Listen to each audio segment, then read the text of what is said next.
ఇది ఇప్పుడు liver taps అని వస్తున్నాయి కదా, ఇట్లా మామూలు ట్యాప్ తీసేసి లివర్ ట్యాప్ అయితే ఈజీగా ఉంటుందని మార్చాము.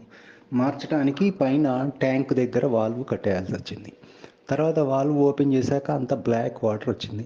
బ్లాక్ వాటర్ ఎందుకు వస్తుందంటే ఆ ట్యాంకులో మొత్తం కింద ఇసుక చేరుతుందంట. బోర్వెల్ భూమిలో నుంచి వాటర్ తీసుకొని పైకి వేసినప్పుడు కొంచెం అందులో ఇసుక చేరుతుందంట. ఆ ఇసుక అంతా నాచుబట్టి బ్లాక్గా అయిపోద్ది. అదే ఒక కామన్ ఉంటుంది.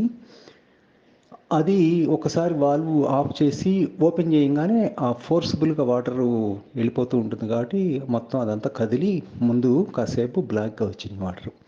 అది మరి అలాంటప్పుడు రోజు మోటార్ వేస్తారు కదా, పైనుంచి వాటర్ పడతాయి ట్యాంక్లోకి.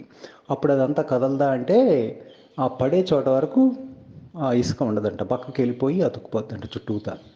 పైనుంచి వాటర్ మోటార్ వేసినప్పుడు ట్యాంకులో పైపు నుంచి వాటర్ పడేటప్పుడు ఆ కింద వరకు ఆ చుట్టుప్రక్కల వరకు ఇసుక ఉండకుండా పక్కకి వెళ్ళిపోయి ఉంటుందంట. సో రోజు మోటార్ వేసినప్పుడు అందుకనే బ్లాక్ రావు సార్ అని చెప్పాడు మా వాచ్మెన్. సో ఇట్లా వాల్వ్ తీసి పెట్టినప్పుడు మాత్రం బ్లాక్ వస్తాయంట, ఎందుకంటే కింద కంపల్సరీ ఉంటుందంట. అందుకని 2 నెలలకి 3 నెలలకు ఒకసారి అందులోకి దిగి ఆ ఇసుక అదంతా చాటతో తీసి అంతా బకెట్లోకి వేసి పడేస్తారంట. ఆల్మోస్ట్ 2-3 బకెట్లు ఇసుక వస్తుందంట, బ్లాక్ ఇసుక అంటే నాచు ప్లస్ ఇసుక కలిపి. అట్లా ట్యాంకులో అడుగున బ్లాక్ నాచు ప్లస్ ఇసుక కలిపి ఉంటాయి మామూలుగా కడిగే వరకు. 2-3 మంత్స్కి ఒకసారి కలిగినాక అట్లా ఉంటాయి.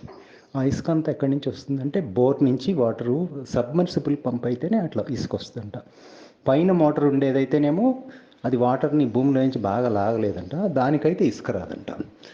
కానీ సబ్మర్సిబుల్ అంటే భూమి లోపలికి పెట్టే మోటార్ ఉంటుంది, బోర్లోకి పెట్టే మోటారు, ఆ మోటార్కి మాత్రం ఇసుక కూడా వచ్చేస్తుందంట.